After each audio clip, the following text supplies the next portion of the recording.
crois que c'est au milieu, donc c'est un élément central. Ça a l'air de bouger, il y a l'impression qu'il y a des roues dessous. Oui, en plus, elle se déplace. Tout à fait. Ces 3 colonnes-là, c'est vraiment ce qu'on appelle ça les piliers de la loge. En fait, elles sont au nombre de 3. C'est les 3 grands principes. La force, la sagesse et la beauté. En franc-maçonnerie, tu vois, ces bougies, elles ont une importance capitale parce qu'on les allume, en fait, lors d'un rituel. Et lorsque elles sont allumées, eh bien, ça veut dire que le rituel commence et on est hors du temps. On est dans un espace sacré. Et en fait, ces 3 colonnes-là, elles servent à ça.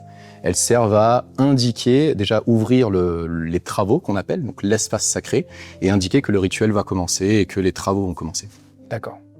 Moi, il y a beaucoup de fauteuils. Tu nous avais dit qu'une loge, c'était environ 30 francs-maçons. Ouais. Là, j'ai l'impression, à vue de nez comme ça, j'ai l'impression qu'il y en a beaucoup plus que 30, non? Ouais. C'est pourquoi il y en a autant? En fait, si tu veux, alors tu as une trentaine de francs-maçons dans une loge, mais tu peux, lors, par exemple, d'initiation ou de passage, si tu veux, d'apprenti à compagnon ou de compagnon à maître, c'est des rituels assez spécifiques, eh bien, tu vas avoir d'autres frères qui vont venir d'autres loges. Invités Et qui viennent visiter la loge. Et donc, tu peux parfois avoir des soirées dans lesquelles tu as une centaine de frères qui sont conviés.